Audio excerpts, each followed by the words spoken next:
हम लोग बृहद जातकम का अध्ययन कर रहे हैं। बृहद जातकम महर्षि वराहमिहिर द्वारा लिखित ज्योतिष का सर्वमान्य सर्व प्रमाणिक ग्रंथ है। और जो छंद हैं, अब तक हम 12 छंदों को पढ़ चुके हैं। प्रथम अध्याय 28 अध्यायों में वर्णित यह बृहद जातकम, और इसमें जो प्रथम अध्याय है वो राशि प्रभेदाध्याय है ना, राशियों के प्रभेद के विषय में लिखा गया है। तो इसके 12 छंदों को हमने पढ़ लिया है। आज हम 13वें छंद की ओर आगे बढ़ते हैं, और वो 13वां जो छंद है वो आप लोगों के सम्मुख ये स्लाइड पर आपको दिख रहा होगा। ये छंद, जिस छंद में इन्होंने इस छंद में उन्होंने उच्च नीच विभागम, उच्च ग्रहों के उच्च और ग्रहों के जो नीच स्थान होते हैं उसके विषय में लिखा है। अपने पूर्व आचार्यों का ही अनुकरण किया है वराहमिहिर ने। जैसा वर्णन वर्णन बृहत पाराशर होरा शास्त्र में मिलता है ग्रहों के उच्च और नीच अंशों से संबंधित, वैसा ही वर्णन महर्षि वराहमिहिर कर रहे हैं। अपने ही पूर्वाचार्यों का अनुगमन कर रहे हैं, अनुसरण कर रहे हैं, अनुकरण कर रहे हैं। तो ये पुष्पिताग्रा छंद में लिखा है इन्होंने उसको। आज वृषभ मृगांगना कुलीरा, झषवणि जौ च जीवा करादितुंगा, दश शिखि मनोयुक्त तिथीन्द्रियांशैः, त्रिनवक विंशति भश्चते स्तनीचा। तो ये पुष्पिताग्र छंद में ग्रंथकार जो हैं हमारे, कौन है? वराहमिहिर, वो उसको कह रहे हैं। तो पुष्पिताग्र छंद के विषय में हमारे छंद शास्त्र में बहुत कुछ लिखा गया है। आयुजी न युग रे फतो यकारो, युजी च न जौ जर्गाश्च पुष्पिताग्रा। तो उसी लय से हमने इस छंद का वाचन आप लोगों के सामने किया। छंद का वाचन करने से वो छंद हमको याद रहता है, और संभवतः यही परंपरा हमारे भारतीय शास्त्रों की रही। चाहे वो वेद हो, छंद हैं, छंद के रूप में लिखे गए हैं। पुराण हैं, वहां पर भी वो पद्य के रूप में, काव्य के रूप में लिखे गए हैं। चाहे वो रामचरितमानस हो, अथवा रामायण हो, अथवा महाभारत हो, ये सब के सब पद्य रूप में ही आपको मिलेंगे अभिषेक जी। और पद्य को याद करना, कंठस्थ करना गद्य की अपेक्षा अधिक सरल हो जाता है। बच्चों को भी कविताएं अधिक याद हो जाती हैं। तो ये पुष्पिताग्रा छंद मैंने आपको बताया। इसी छंद में आप इसको याद करिए। ग्रहों के उच्च और नीच अंशों के बारे में बताया गया है कि ग्रहों के जो उच्च और नीच अंश होते हैं वो किस भांति होते हैं। तो आज वृषभ मृगांगना कुलीरा, झषवणि जौ च जीवा करादितुंगा। अंत में जाकर के ये थोड़ा सा इसकी जो लयबद्धता है वो टूट सी जाती है। ये पुष्पिताग्रा छंद का अपना एक लक्षण है। दश शिखि मनोयुक्त तीन्द्रियांशैः, त्रिनवक विंशति भश्चते स्तनीचाः। जैसे अंत में आकर के किसी ने गला दबा दिया हो और लय थोड़ी सी रुक सी गई हो, बाधित हो गई हो, ऐसा प्रतीत होता है। तो आज किसको कहते हैं आप लोग पढ़ चुके हैं पूर्व में ही। आज कहते हैं मेष राशि के लिए, और वृषभ कहते हैं अगली जो राशि है वृषभ। और उसके बाद फिर लिखा गया मृग। मृग कहते हैं मकर राशि को। अंगना कहते हैं कौन? कन्या राशि को। कुलीरा कहते हैं कुलीर, कर्कट, कर्क राशि को। झष किसको कहते हैं? ये सारे नाम आप लोग पहले पढ़ चुके हैं। बताएं कोई साथी, झष किसके लिए आया है? किस राशि को कहते हैं झष? नहीं याद है? मीन को कहते हैं। और वणिजऊ, वणिज किसको कहा जाता है? वणिज व्यापार व्यापारी। तुला के द्वारा होता है, तराजू के। तुला। तो तुला के लिए वणिज शब्द का प्रयोग किया गया। तो ये सब के सब क्या हैं? ये दिवाकर आदि तुंगहा, ये जो दिवाकर आदि ग्रह हैं हमारे, सूर्य से लेकर के शनि तक, ये इन सभी ग्रहों की उच्च राशियां हैं। तुंग, तुंग उच्च स्थान है ये। तो दिवाकर जो आदि, दिवाकर यानी सूर्य जो हैं, वो अज में उच्च के होते हैं, अज यानी मेष राशि में उच्च के होते हैं। उसी के बाद क्रमशः आप पढ़ेंगे इसको, चंद्रमा वृषभ में उच्च के होते हैं। इसी के बाद मंगल मृग यानी मकर में उच्च के कहे गए हैं। अंगना कहते हैं कन्या राशि में। मंगल से अगले क्रम पर कौन आते हैं? बुध आते हैं। बुध को कन्या राशि में उच्च का कहा गया है। ऐसे ही आगे कुली कहते हैं कर्क राशि में, कर्क राशि में गुरु उच्च के कहे गए हैं। झष कहते हैं मीन राशि, मीन में शुक्र को उच्च का कहा गया है। और वणिजौ तुला राशि में शनि को उच्च का कहा गया है। तो ये सूर्य आदि ग्रहों के उच्च राशियों के स्थान हैं, उच्च राशियां हैं। फिर आगे लिखा उन्होंने कि 10 कहते हैं, 10 संख्यावाचक शब्द है ये, कि सूर्य जो है वो मेष राशि में भी अगर 10 अंश पर हो जाएं तो वो कैसे हो जाते हैं? वो उच्च के हो जाते हैं। कहीं कहीं उसको परम उच्च भी कहा गया है, माने वहां जाकर के वो अपनी उच्चता के चरम पर पहुंच जाते हैं 10 अंश पर जाकर के सूर्यदेव। और जैसे ही वो 10 अंश से आगे बढ़ना शुरू करते हैं तो फिर वो अपने उस चरम उच्चता से वो धीरे धीरे नीचे की ओर उतरने लगते हैं। और ये उतरने का क्रम उनका कहाँ तक चलता है ये आगे बताएंगे अभी। वृष कहते हैं वृषभ राशि में, और शिखी अंश पर। शिखी अंश क्या मतलब क्या है भाई? शिखी कहते हैं अग्नि को। अग्नियां 3 प्रकार की कही गई हैं। अग्नि शब्द से हमको 3 का ही बोध होता है, 3 का प्राय आपको लेना चाहिए अर्थ, क्योंकि जैसे कहा गया कि भाई बड़वाग्नि है, एक है दावाग्नि है, और एक जठराग्नि है। 3 प्रकार की अग्नियां होती हैं, ये प्रसिद्ध अग्नियां हैं। दावाग्नि अर्थात दावानल, जो कि वन में लग जाती है, वनाग्नि भी कहा जाता है उसको। और बड़वाग्नि कहते हैं जो समुद्र में लग जाती है अग्नि।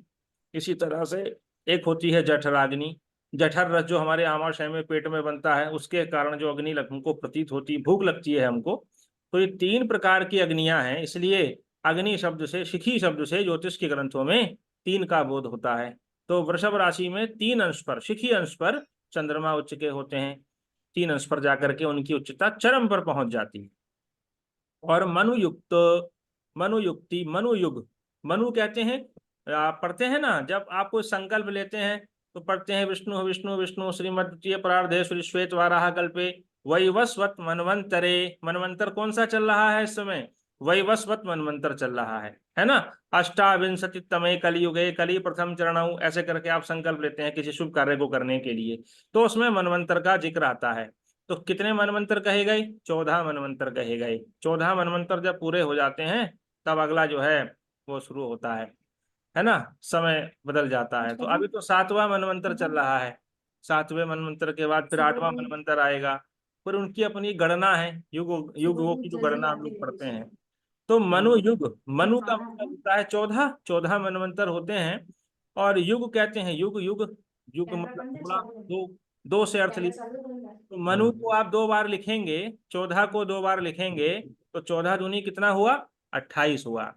तो 28 अंश पर, चालू कर रहा हूँ कैमरा। हाँ, मृग पर, मकर राशि में 14 अंश, 28 अंश पर मंगल उच्च के हो जाते हैं। इसी तरह से फिर आगे क्या शब्द आया? तिथि अंश।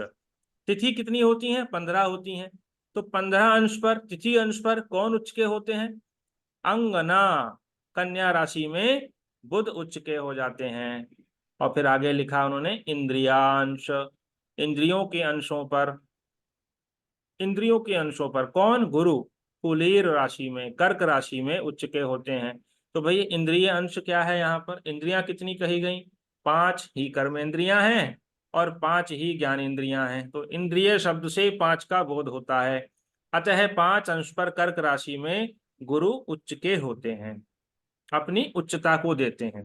कोई ग्रह जब अपने अपने इन अंशों पर होता है तो वह अपने उच्च, उच्च का मतलब यह है कि वो सर्वाधिक अपने शुभ गुणों को, अपने शुभ प्रभाव को देने में समर्थ हो जाता है। उच्चता से तात्पर्य यहाँ पर यह है। इनका प्रयोग हम लोग भविष्य कथन में भी करते हैं। किसी व्यक्ति के जातक की जन्म पत्रिका में, अभी मैं एक पत्रिका भी आपको दिखाऊंगा, इसका व्यवहारिक प्रयोग कैसे किया जाता है। और झष कहते हैं मीन, मीन राशि में कौन उच्च के होते हैं? शुक्र। कितने अंश पर होते हैं? उसके लिए लिखा गया त्रिनव, नव को यानी 9 को 3 बार लिखिए आप। तो 9 9 9 कितना हो गया? 27 हो गया। तो 27 अंश पर मीन राशि में शुक्र उच्च के होते हैं। और फिर आगे आया वणिजऊ। शनि जो है वणिज यानी तुला राशि में विंशति, विंशति संस्कृत में 20 को कहा जाता है। और बृहद पाराशर होरा शास्त्र में लिखा गया इसके लिए बड़ा अच्छा श्लोक है, वो मैं आपको सुना देता हूँ पढ़ करके थोड़ा बहुत। वो क्या है कि मेषो वृषो मृगः कन्या कर्को मीनस्तथा तुला सूर्यादीनां क्रमादेते कथिता उच्च राशया। ये सभी उच्च राशि कही गई, ये अनुष्टुप छंद में लिखा गया। और फिर आगे लिखा भागादश त्रियो अष्टाश्विक तिथ्यो अक्षाभमिता नखाः। नख अंश पर, नाखूनों के अंशों पर शनि उच्च के हो जाते हैं।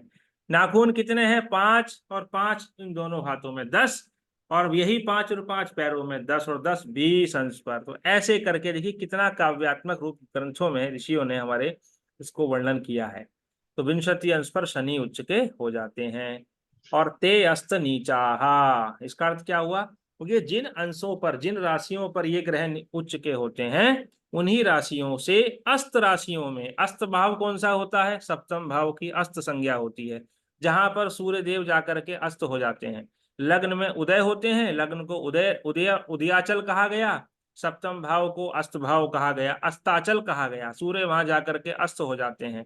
इसी तरह से दसम भाव को आकाश कहा गया, वो ऊंचे होते हैं। दसम भाव में जब सूर्य जाते हैं तो वो दक्षिण में जाकर के ऊंचे होते हैं, दक्षिण की ओर दिखाई देते हैं। और ठीक इसी की जो विपरीत स्थिति कही गई, जहां पर सूर्य पाताल में चले गए, तो चतुर्थ भाव की पाताल संज्ञा हो गई। इसमें काफी अभिषेक जी बहुत परेशान हुए थे। तो ऐसा करके जो है वो लिखा गया, ते अस्त नीचा, इन्हीं अंशों पर ये सारे ग्रह जो हैं वो नीच के हो जाते हैं। जैसे अज है मेष राशि, जैसे मेष राशि में सूर्य उच्च के होते हैं, तो मेष राशि से सप्तम राशि कौन सी होगी? तुला राशि। तो तुला राशि में इन्हीं अंशों पर, जितने अंशों पर सूर्य उच्च के हैं 10 अंश पर, इन्हीं 10 अंशों पर सूर्य तुला में नीच के कहे जाते हैं, परम नीच के। माने उनकी जो नीचता का जो चरम है वो तुला राशि में 10 अंश पर होता है। और जैसे ही तुला राशि में 10 अंश के बाद ठीक अगली जैसे ही प्रतिविकला बढ़ती है, तो सूर्यदेव क्या करते हैं? उस नीचता को छोड़ करके धीरे धीरे उच्चता की ओर बढ़ना शुरू कर देते हैं, है ना।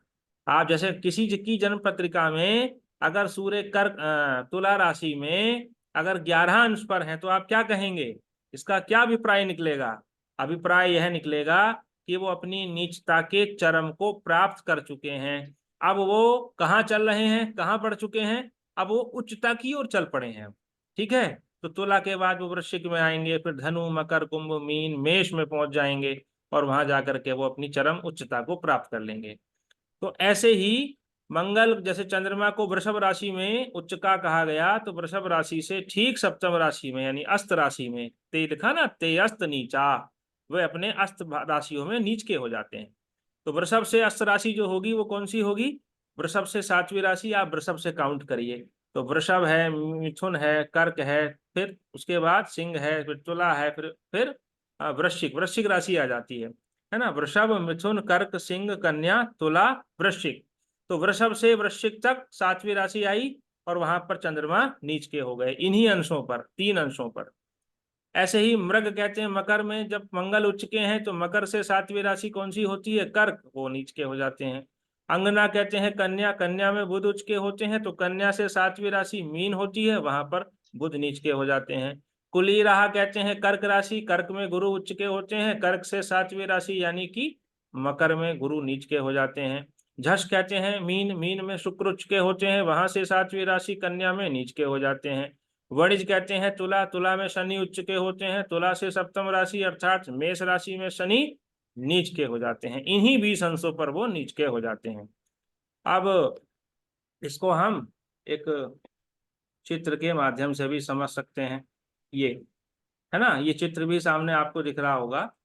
मेष राशि में सूर्य 10 अंश पर उच्च के हैं, तो मेष से 7वीं राशि तुला हो गई, तुला में 10 अंश पर नीच के हो गए। ऐसे ही चंद्रमा वृषभ में उच्च के हैं 3 अंश पर, तो वृषभ से 7वीं राशि वृश्चिक में नीच के हो गए। तो यहाँ पर यही प्रसंग जो है मैंने आपको जो बताया अभी, यही बृहद पराशर में लिखा है, बस केवल शब्दों का ही फर्क है। मेषो वृषो मृगः कन्या कर्को मीनस्तथा तुला, सूर्यादिना क्रमादेते कथिता उच्चराशय में वृष मृग मकर कन्या कर्क मीन और तुला, ये सब सूर्य आदि ग्रहों की क्रमशः उच्च राशियां कहा गई हैं। और भागा दश त्रियो अष्टाश्वस्त्यो अक्षा भामिता नखा उच्चाद सप्तम भर नीचम चैरवांश ही प्रकीर्तितम। कोई बताएंगे इसका अर्थ कैसे निकाला गया? 10 अंश पर सूर्य उच्च के हो गए, त्रिह कहते हैं 3 अंश पर चंद्रमा उच्च के हो गए। अब आगे बताइए, आगे मंगल के लिए कैसे लिखा इन्होंने? बृहत पाराशर में आप लोग पढ़ चुके हैं, ये एक तरह से आपका टेस्ट भी है। कहाँ लिखा इसमें मंगल के 28 अंश, बताइए।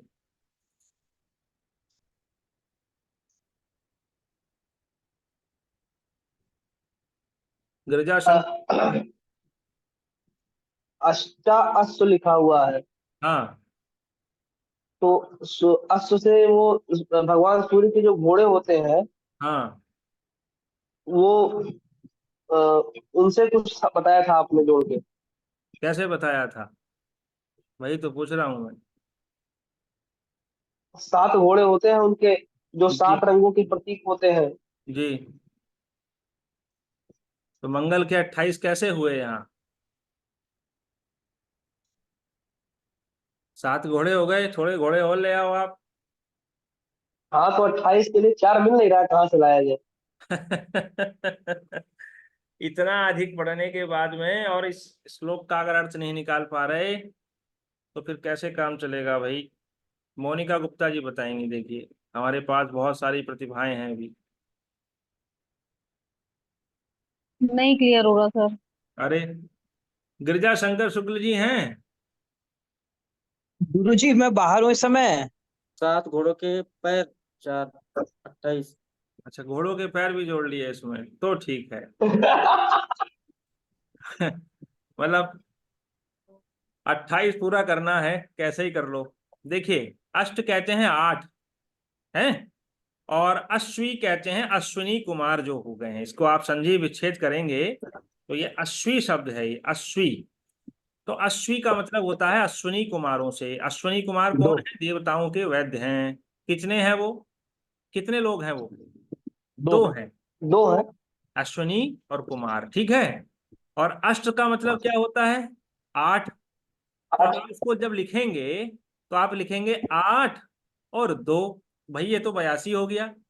लेकिन क्या है, संस्कृत का, भाषा का, व्याकरण का अपना एक नियम है साहित्य का, वो ये है, कहते हैं कि अंका नाम वामतो गति। अंकों की जो गति होती है वो बाईं ओर से होती है, ठीक है। अंका नाम वामतो गति। तो ये जो अश्वी शब्द है 2, इसको आप पहले लिखिए और अष्ट को बाद में लिखिए, तो क्या रूप बन गया?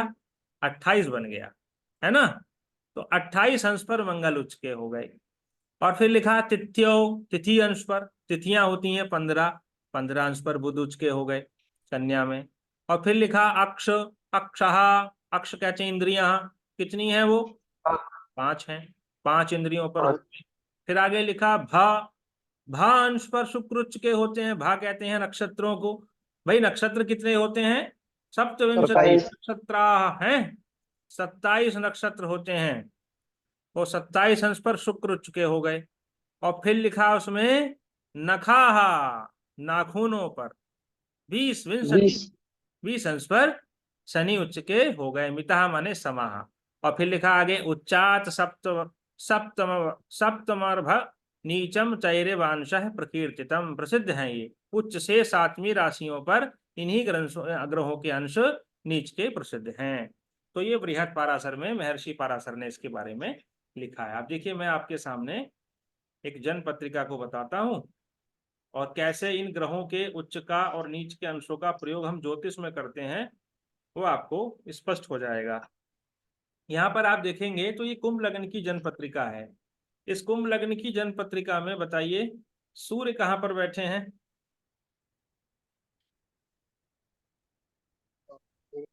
सर पश्चिमी। उच्च के हैं कि नीच के हैं, पहले तो ये बताइए।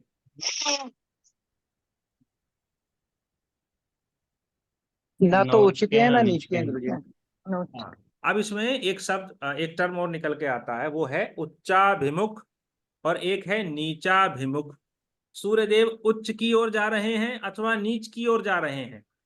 नीचा अच्छा, भी नीच की ओर जा रहे हैं। हाँ, सूर्य नीचाभिमुख हैं, नीच की ओर जा रहे हैं, अपने मेष में उच्च परम उच्च में चरम अंश पर उच्चता से बाहर निकल गए हैं वो।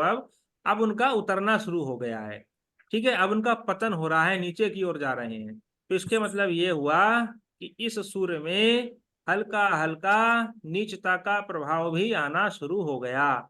ये जो आपको मैं दिशा दे रहा हूं ना, इसी का प्रयोग भविष्य कथन में, जातक के विश्लेषण में आपको करना चाहिए। चंद्रमा को देखिए आप, चंद्रमा के गुरुजी एक बार और समझा दीजिए, मुझे समझ नहीं आया। क्या चीज? ये नीचाभिमुख कैसे हो गए? सूर्य उच्च के कितने अंशों पर होते हैं और किस राशि में होते हैं, पहले तो ये बताइए आप। 10 अंश पे। हैं? सूर्य 10 अंश पे होते हैं कौन सी मेष राशि? राशि में। मेष राशि में। जब मेष राशि में वो 10 अंश के हो गए, तो अब चरमता को प्राप्त कर लिया उन्होंने, उच्चता की चरमता को प्राप्त कर लिया। तो अब वो कहाँ जाएंगे? अब वो धीरे धीरे नीच की ओर बढ़ेंगे ना।